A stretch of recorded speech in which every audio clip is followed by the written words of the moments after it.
नेपाल एउटा सानो राष्ट्र हुनुको नाताले र इतिहासदेखि नै स्वतन्त्र राष्ट्र हुनुको नाताले पैदा भएको मनोविज्ञान सानो हुँदा कहीँ न कहीँ त्यहाँ असुरक्षाको भावना आउने खतरा, कतै हामी ठुलाबाट हेपिएका त छैनौँ या हामी ठुलाको इन्ट्रेस्ट चाहिँ हामीमाथि कुनै न कुनै रूपले लागिएको अथवा लादिएको त छैन भन्ने भावना हुनु सर्वथा स्वाभाविक छ। यो यहाँ मात्र होइन, विश्वभरि पनि त्यस्तो देखिने गएको छ, इतिहासभरि पनि। जे होस्, नेपालको भूगोल, इतिहास र संस्कृतिको कुल योगफलको रूपमा नेपाली मनोविज्ञान, नेपाली राष्ट्रवादको एउटा विशिष्ट स्वरूप बनेको छ भने भारत झन्डै 200 वर्षसम्म अंग्रेजको अधीनमा हुँदा कस्तो मनोविज्ञान बनेको छ भन्ने कुराको न्यारेटिभ पनि हामी अगाडि जानको लागि गरिनु पर्दछ। त्यसले के मनोविज्ञान बनायो, अंग्रेज मनोविज्ञान भनेको के हो, अंग्रेज बस्दा त्यसले पारेको सकारात्मक प्रभाव र त्यसले पारेको अर्को नकारात्मक प्रभाव के हुन् भन्ने कुराको आजको सन्दर्भमा फेरि एकचोटि त्यसको विश्लेषण, त्यसको समीक्षा र अहिले 21औं शताब्दीको लागि हामी अगाडि जाने र हाम्रो मित्रता जुन बहुआयामिक छ, मौलिक छ, छुटाउनै सकिने खालको छैन, त्यसलाई सुदृढ गर्ने उपायहरूको खोजी गर्नुपर्छ भन्ने मलाई लाग्छ।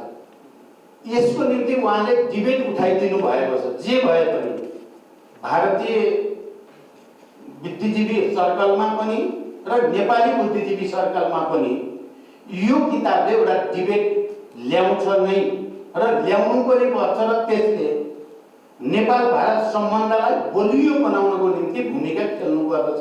हामी सबै त्यसमा सचेत हुनु पर्दछ भन्ने ठान्छु म। पहिलो कुरा मैले उहाँको पहिलो च्याप्टरमा जे लेख्नु भएको छ त्यसको सन्दर्भमा मैले त्यस्तो महसुस गरेँ।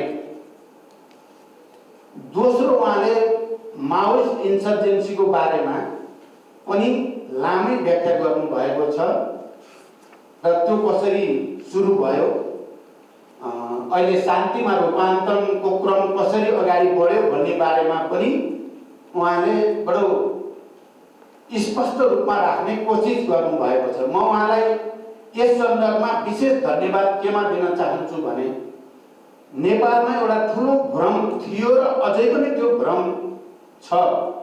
माओवादीहरू भारतद्वारा उत्पादन गरिएको हो, उनीहरूलाई तालिम भारतले नै दिएको हो र उनीहरूका हात हतियारहरू पनि सबै भारतले नै प्रदान गरेको हो भन्ने निकै ठुलो स्टोरी, एउटा इल्युजन, एउटा कन्फ्युजन नेपाली समाजमा एउटा वर्गले, एउटा तबकाले पार्न धेरै बल गर्यो।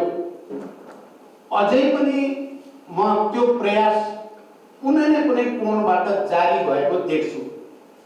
यो किताबमा रञ्जितजीले त्यो बिल्कुल होइन भन्ने कुरा बडो प्रमाणित र आधिकारिक रूपमा व्याख्या गर्नुभएको छ। म निकै खुसी भएँ। त्यो भ्रम, त्यो इल्युजन चाहिँ अब यो किताबले चिर्दिन्छ। भारत त लास्टैसम्म पनि माओवादीलाई दबाएरै सिद्ध्याउनु पर्छ भन्ने चाहन्थ्यो, आतंककारी नै ठान्थ्यो, कुनै सहयोग गरेको होइन। बरु भारतमा नै थुप्रै माओवादी नेताहरू गिरफ्तार गरिएकै हुन् र तिनलाई नेपाल डिपोर्ट गरिएकै हो भन्ने कुरा र अन्तिममा शान्ति प्रक्रियाको या 12 बुँदे समझदारीको तयारी हुँदै गर्दा पनि भारतीय नेतृत्व पङ्क्तिमा दुई खालका धार थिए। एउटा, माओवादीलाई कुनै हालतमा पिसमा ल्याउन हुँदैन, उनीहरूलाई दबाएर नै सिद्ध्याउनु पर्छ भन्ने पनि थियो र एउटा होइन, उनीहरूलाई पोलिटिकल सल्युसनतिर या कुनै न कुनै कम्प्रोमाइज र कुनै कुनै सेटलमेन्ट गर्नुपर्छ भन्ने पनि एउटा सोच थियो। त्यो कुरा पनि रञ्जितजीले बडो स्पष्ट रूपमा किताबमा राख्नु भएको छ। मलाई बडो सन्तोष भएको छ। हो, हामीले भारत त्यति बेला हामी भूमिगत हुन त हामी भारतमा भूमिगत धेरै सहरमा धेरै भारतीय स्टेटहरूमा हामी बस्यौँ पनि, तर हामी नेपालीहरूसँगै बसेका थियौँ। नेपाली मजदुरहरूसँग, त्यहाँका श्रमजीवीहरूसँग भूमिगतै बसेका थियौँ। त्यहाँ जाँदा मिटिङ गर्दा त्यहाँ भारत सरकारको या त्यहाँको सत्ता पक्षको कहीँ कतै कुनै किसिमको हामीलाई सहयोग प्रोत्साहन केही पनि थिएन। यो कुरालाई यो किताबले चाहिँ राम्रोसँग उधिदिएको छ र सच्चाइ के हो भन्ने कुरा राखिदिएको छ। म नेपालको बौद्धिक समुदायलाई विशेष रूपले यो विषयमा विचार गर्न र यो किताबलाई गहिरो अध्ययन गर्न र अरू केही लाग्छ भने त्यो बारेमा डिबेट उठाउन पनि म अनुरोध गर्न चाहन्छु।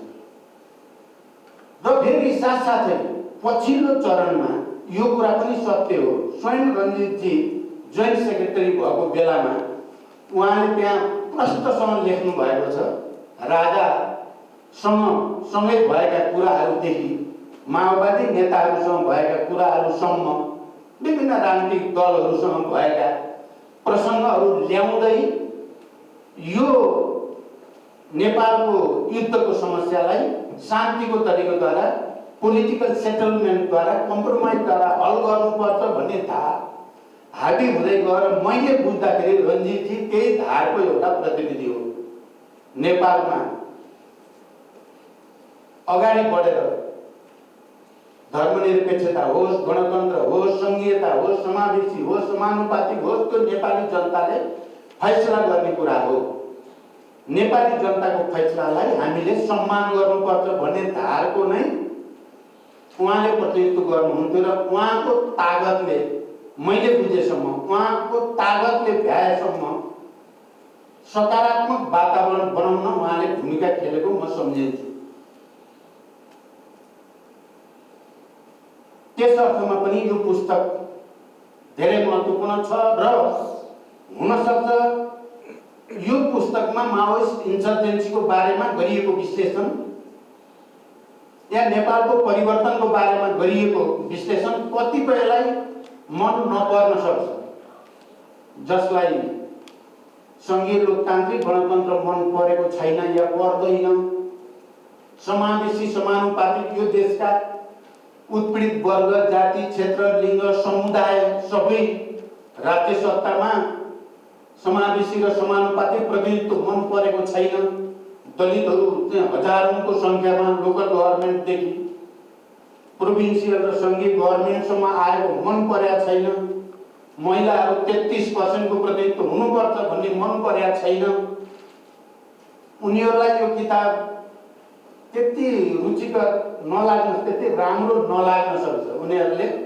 किनभने उहाँले एउटा प्रवृत्तिलाई कहीँ न कहीँ यो किताबभरि एक्सपोज गर्न नियतले खोजेको भन्दा पनि उहाँको विश्लेषणले एउटा प्रवृत्ति जो हामी चाहिँ नेपालमा भन्दा प्रतिगामी भन्ने गरेका छौँ, अलि परम्परावादी ट्रेडिसनल भनौँ या त्यस्तो सोच राख्नेलाई यो फरवर्ड लुकिङ खालको सजेसन दिने प्रकृतिको कुरा मन नपर्न सक्छ। तर मेरो बुझाइमा हाम्रो नेपालको यो परिवर्तनलाई सकारात्मक ढङ्गले बुझ्ने हेर्ने आम नेपालीहरूले यसलाई सकारात्मक ढङ्गले नै हेर्छन् भन्ने मैले ठानेको छु। त्यस अर्थमा पनि रञ्जितजीले एउटा राम्रो चाहिँ काम गर्नु भएकै मैले ठाने, त्यो काम पनि महत्त्वपूर्ण नै छ।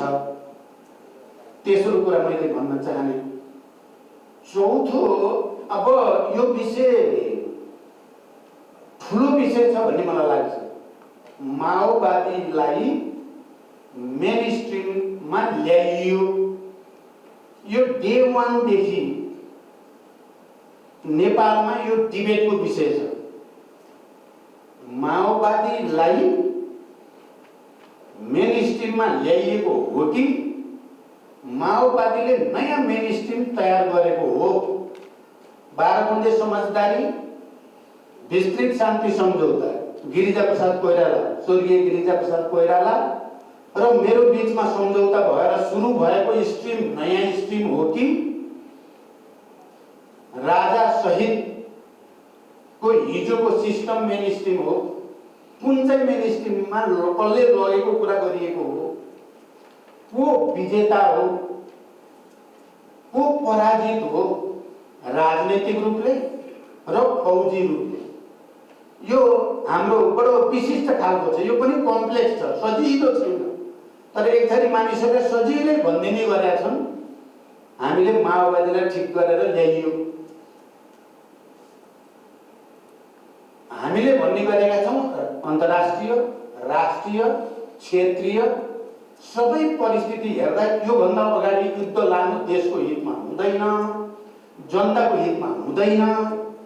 यही उपयुक्त समय छ कम्प्रोमाइज गर्ने, डेमोक्रेटिक पोलिटिकल पार्टीहरूसँग कम्प्रोमाइज गर्ने, जो आफूलाई डेमोक्रेसीका हिमायती भनेर राजतन्त्रद्वारा भनौँ, हामी सामन्तिक तन्त्र, निरङ्कुश तन्त्रद्वारा प्रताडित भएका शक्तिहरू छन्, तिनीहरूसँग हातेमालो गरेर गणतन्त्रसम्म देशलाई लान सकिने परिस्थिति पैदा भएको छ। यो परिस्थितिलाई हामीले सदुपयोग गर्न सक्नुपर्छ। यो भन्दा बढी युद्ध तन्कायो भने त्यो युद्ध सञ्चालकहरूलाई नै प्रत्युत्पादक हुन्छ। पुरा दुनियाँकै, चाहे त्यो एसियामा भएका विभिन्न खाले सशस्त्र विद्रोहका कुरा हुन्, फिलिपिन्सदेखि, टर्कीदेखि, इरानदेखि, विभिन्न देशका या ल्याटिन अमेरिकी देशहरूमा, साउथ अमेरिकन देशहरूमा भएका सशस्त्र विद्रोहहरू हुन्, पेरुदेखि, कोलम्बियादेखि, सबै देशका या विभिन्न ठाउँमा भएका राष्ट्रिय आन्दोलनहरू हुन्, श्रीलङ्का, भारतमै पनि। यी सबै अनुभवहरूको निचोड निकालेर लिडरसिप अब शान्तिमा जानुपर्छ र शान्तिको सम्भावनाको खोजी गर्नुपर्छ र त्यो शान्ति राजनीतिक परिवर्तन सहितको शान्ति हुनुपर्छ भन्ने निर्णय माओवादीले गरेको हुनाले भनेर मैले भने त्यसरी को शान्ति भएको हो त? हामीलाई परास्त गरिएको हुनाले हामीले सरेन्डर गरेको त होइन भनेर मैले भने त्यो कति तथ्यसङ्गत हुन्छ या हुँदैन? बडो विचारणीय छ यो प्रश्न। कसले हो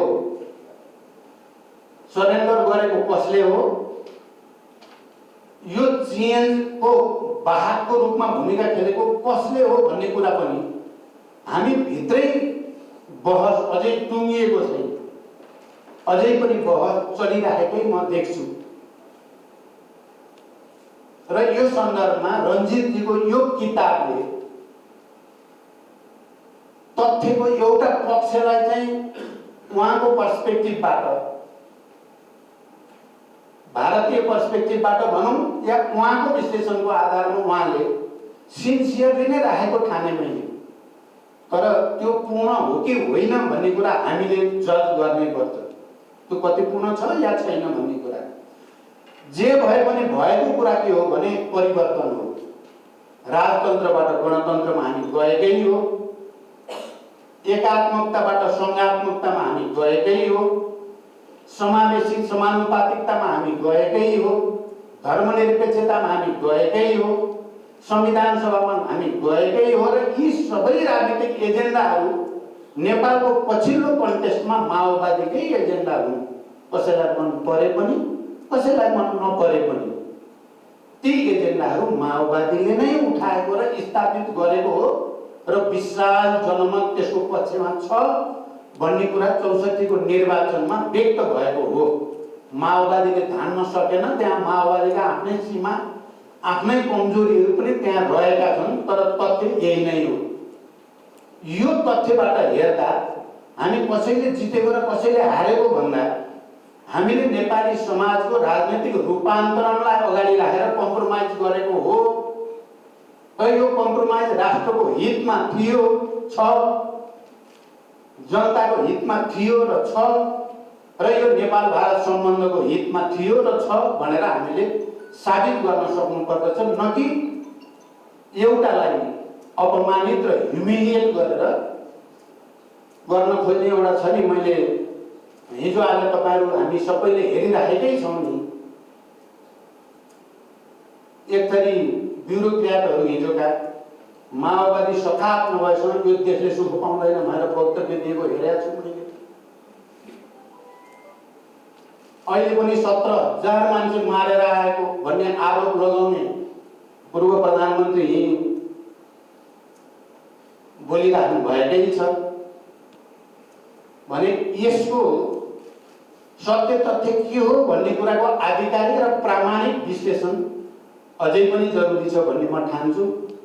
यस सन्दर्भमा रञ्जितजीको किताबले हामी सबैलाई उत्प्रेरित गरेको छ। फेरि एकचोटि सच्चाइलाई राम्रोसँग स्थापित गरियोस् भन्ने कुरा चाहिँ यसले उत्प्रेरित गरेको छ भन्ने मैले ठानेको छु। जे भए पनि एउटा के कुरा सत्य हो भने सबैको सहयोग नभइकन त यो शान्ति सम्झौता भएको होइन।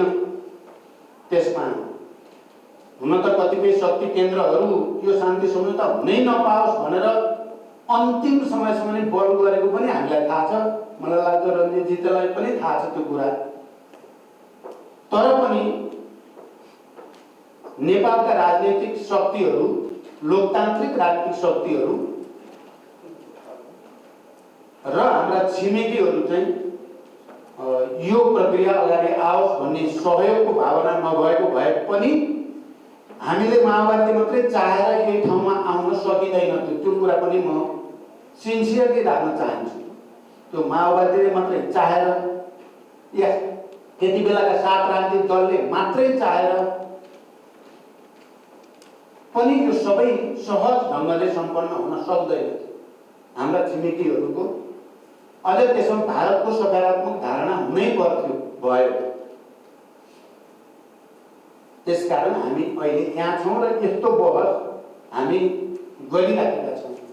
म इन्सर्जेन्सीको सन्दर्भमा यति मात्रै कुरा सबैको ध्यान आकर्षण गर्न चाहन्छु र मैले अहिले अन्तर्राष्ट्रिय समुदायका धेरै व्यक्तित्वहरूसँग भनेको छु हामीले जे हासिल गर्यौं नेपालमा शान्ति हासिल गरेका छौं हामीले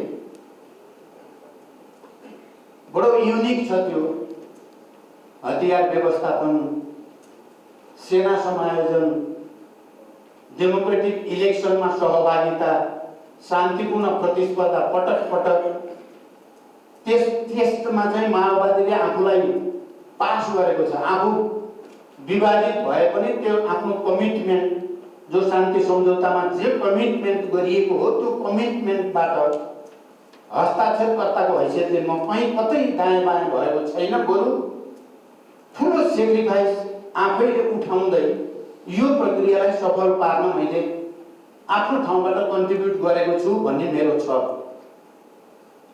र मैले आजकल धेरैसँग भन्ने गरेको छु। तर यसको रिकग्निसन चाहिँ जसरी हुनु पर्थ्यो इन्टरनेसनल कम्युनिटीबाट या देशभित्रैकै पनि हाम्रो बौद्धिक जगतले या राज्यका सबै संयन्त्रहरूले या हाम्रा छिमेकीहरूले पनि जसरी रिकग्नाइज गर्नु पर्थ्यो त्यसो गर्न कन्जुस्याइ गरिएको छ। यो कन्जुस्याइ राम्रो होइन भन्ने मेरो ठम्याइ छ। यो राम्रो यसले राम्रो संकेत गरेको छैन। दुनियाँका सबै शान्ति सम्झौताहरू, शान्ति प्रक्रियाहरू हेर्यो भने साउथ अफ्रिकादेखि कोलम्बियादेखि थुप्रै देशका शान्ति प्रक्रियाहरू हेर्यो भने हाम्रो शान्ति प्रक्रिया मौलिक छ, सफल छ, छोटै अवधिमा ठुल्ठुला परिवर्तनलाई सम्भव तुल्याएको छ। तर यो यस्तो हो भनेर आधिकारिक रूपमा रिकग्नाइज गर्न शक्ति केन्द्रहरू तयार भइरहेका छैन। कहीँ न कहीँ हिचकिचाहट छ। त्यो चाहिँ हुन हुँदैन थियो भन्ने लाग्छ मलाई।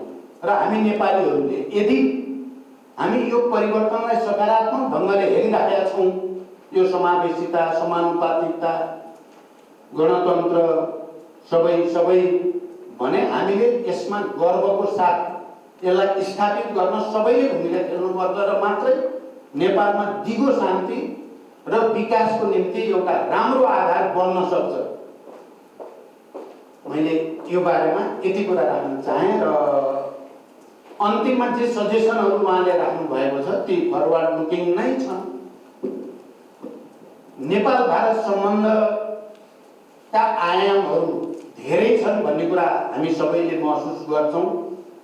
नेपाल भारत सम्बन्धलाई सुदृढ गरेर मात्रै नेपालमा राजनीतिक स्थायित्व र विकासको वातावरण बन्न सक्छ भन्ने कुरामा पनि हामी कसैमा दुविधा छैन।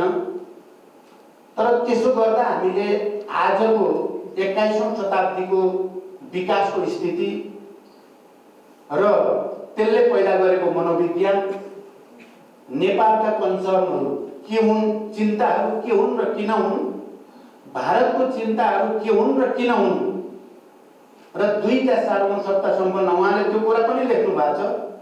मोदीजीले जसरी आएर संविधान सभामा बोल्नुभयो तर नेपाली नेताहरूदेखि सांसद सबैले पटक पटक लामो लामो ताली बजाए जति बेला भारतीय प्रधानमन्त्री नरेन्द्र मोदीजीले नेपाल एउटा स्वतन्त्र सार्वभौम सत्ता सम्पन्न राष्ट्र हो भन्दाखेरि ताली। त्यो त यसो हेर्दा त के ताली लाग्नु पर्ने कुरा त होइन। नेपाल त हुँदै हो नि, सार्वभौम सत्ता सम्पन्न स्वतन्त्र राष्ट्रै हो नि, उहिले थियो अहिले छ भोलि नै हुन्छ। तर हामीले ताली लगाइयो क्या, बडो उत्तेजित भइयो, खुसी भइयो। यो भित्र चाहिँ उहाँले अलिकति खोल्नु भएको छ के हो यो हुँदै हो नि भने पनि उहाँले नै भन्नुभएको छ। यो कुराको हिसाब चाहिँ अलि राम्रोसँग भारतले गर्नुपर्छ भन्ने लाग्छ मलाई। भारतीय नेतृत्वले, भारतीय बुद्धिजीवीहरूले नेपालीहरू बुद्ध नेपालमा जन्मेका हुन् भन्दा खुसी हुन्छ। जन्मेकै हुन् नि, त्यत्रो धेरै उत्पाद त हुनुपर्ने कुरो होइन। तर चाहिँ नेपालमै जन्मेका हुन् भन्दा मात्रै बल्ल खुसी भइन्छ। कसैले अर्को कुनै भाषा प्रयोग गर्यो, बुद्धले बुद्धत्व प्राप्त गरेको त भारतमा हो नि भन्यो भने चाहिँ त्यति मिठो लाग्दैन। चाहिँ जन्मे त नेपालमै हो नि भन्न मन लाग्छ। प्राप्त गरेको त भारतमै हो नि हुन त। बोधगयादेखि कुशीनगरदेखि सबै ठाउँहरू, सारनाथ सबै हो नि, तथ्य त त्यो पनि हो। यो मनोविज्ञानको विश्लेषण हामी दुवैले र मुख्यतः भारतले नै बढी गर्नुपर्छ भन्ने ठान्छु म। भारतले मोदीजीले आएर सार्वभौम सत्ता हो, तिमीहरू स्वतन्त्र हो भन्दा ताली बजाउनेहरूलाई त ताली बजाएको बजाइ गर्ने बनाइदिनु पर्यो नि, सधैँ ताली बजाउने बनाइदिन पर्यो। फेरि ठुलो राष्ट्र कहिलेकाहीँ के हुन्छ भने ठुलो राष्ट्रको जमिन पनि धेरै छ, जनसङ्ख्या पनि धेरै छ। त्यसो भएको हुनाले अब ठुलो राष्ट्रले सानो राष्ट्रलाई थोरै थोरै जमिन सानोको उतापट्टि पस्यो भने पनि खासै फरक पर्दैन। सानो ठुलोको के अरे ठुलोको चाहिँ यता पस्यो भने त हालत खराब हुन्छ नि सानोको त। यो सेन्सिटिभिटीलाई पनि भारतीय नेतृत्वले, भारतीय बुद्धिजीवीहरूले गहिरो गरी समीक्षा गर्नुपर्दछ भन्ने मलाई लाग्छ। त्यसो गर्दा त हाम्रो सम्बन्ध चाहे सिमानाका अहिले जे हामीले पहिलादेखि भनेका छौँ समस्याहरू छन्, ती संवादको तरिकाद्वारा उदार मन लिएर चाहिँ समाधान गर्न नसकिने कुरा छैन। मलाई लाग्छ रञ्जितजीको यो किताबले सबै जटिल समस्याहरू पनि समाधान गर्न सकिन्छ भन्ने क्लु पनि दिएको छ किताबले भन्ने मैले महसुस गरेँ। एक क्लु दिएको छ कसरी समाधान गर्न सकिन्छ भन्ने कुरा। तिनलाई समातेर हामी अगाडि जान सकिन्छ, जानु पनि पर्छ भन्ने मलाई लाग्छ। हामी मिल्नुको विकल्प छैन। इतिहासले, भूगोलले, संस्कृतिले, अर्थतन्त्रले, जनता जनताको यति व्यापक सम्बन्धले, रोटी बेटी भनेर एउटा च्याप्टरै लेख्नु भएको छ। रोटी बेटीको सबै सम्बन्धले हामीहरू मिलेर एकअर्काको कन्सर्नहरूलाई ध्यान दिएर सकारात्मक र रचनात्मक ढङ्गले समाधान गर्दै अगाडि जानुपर्छ। पछाडि फर्केर होइन, अगाडि बढेर मात्रै समस्याको दीर्घकालीन समाधान गर्न सकिन्छ। र यो मान्यतालाई यो पुस्तकले कहीँ न कहीँ प्रेरित गर्न खोजेको छ।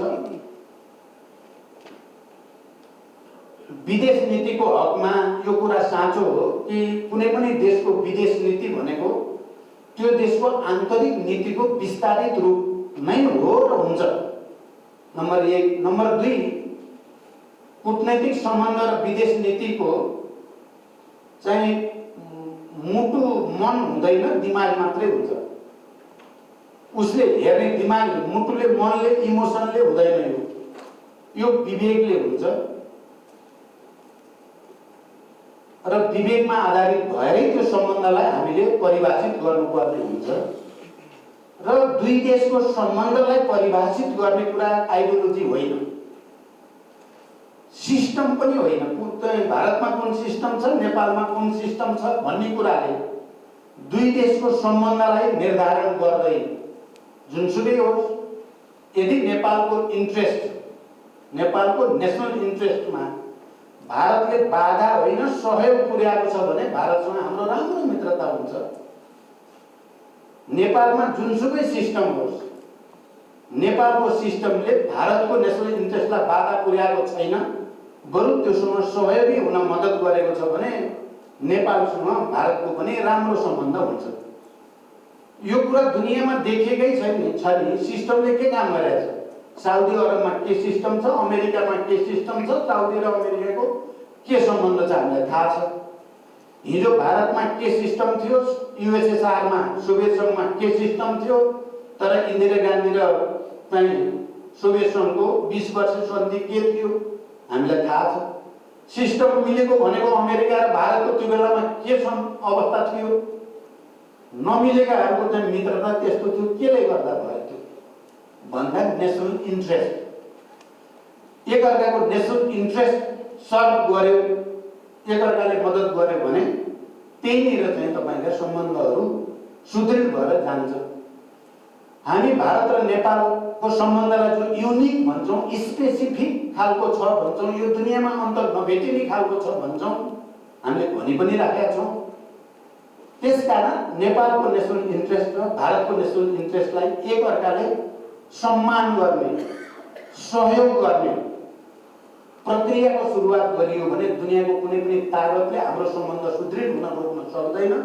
हामी सबै त्यतैतिर लागौँ। मलाई लाग्छ रञ्जितजीको किताब चाहिँ एउटा नयाँ डिबेट सहित नयाँ सम्बन्ध विकासमा मद्दत गर्नेछ भन्ने विश्वास सहित म बिदा हुन्छु। धन्यवाद। अहिले एउटा प्रश्न प्रवीणजी, एउटा के भने उहाँको किताब सँगसँगै हाम्रो यो लामो बोर्डर ओपन छ सम्बन्धको, यो ओपन बोर्डरमा धेरै समस्याहरू पनि देखिन्छ र समाधानका उपायहरू पनि छन्। यहाँले कसरी देख्नु भएको छ? अब हाम्रो, मैले भने हामी सबैले मान्छौँ कि इतिहासदेखि विकसित भएको सम्बन्ध हो हाम्रो र वर्तमानमा त्यसलाई सुदृढ गर्दै भविष्यको निम्ति बाटो खोज्नुपर्छ हामीले। हाम्रो ओपन बोर्डर नै हाम्रो समस्या होइन। ओपन बोर्डरलाई रेगुलेट गर्ने, ठिक ढङ्गले नियमन गर्ने र एक अर्काको इन्ट्रेस्टलाई ओपन बोर्डर हुँदाहुँदै पनि सर्भ गर्ने उपायको खोजी गर्ने कुरा मुख्य हो भन्ने म ठान्छु। त्यसो गर्न सकिन्छ, त्यो डिबेट सुरु भएको पनि छ भन्ने मलाई लाग्छ। धन्यवाद पूर्व प्रधानमन्त्री पुष्पकमल दाहाल प्रचण्डज्यू। उहाँले नेपाल भारत सम्बन्धका विभिन्न आयामहरू, माओवादी जनयुद्धका विषयहरू, उहाँहरूको पार्टीमाथि लगाइएका आरोपहरूदेखि लिएर धेरै कुराहरू, उहाँले नेपाल भारत सम्बन्धको बोर्डरको धेरै कुराहरू। मैले मिस्टर रञ्जित राईको किताब पढ्दाखेरि मलाई 2-3 बडा हतारलाग्दो कुराहरू, मेरो घर वीरगञ्ज हो,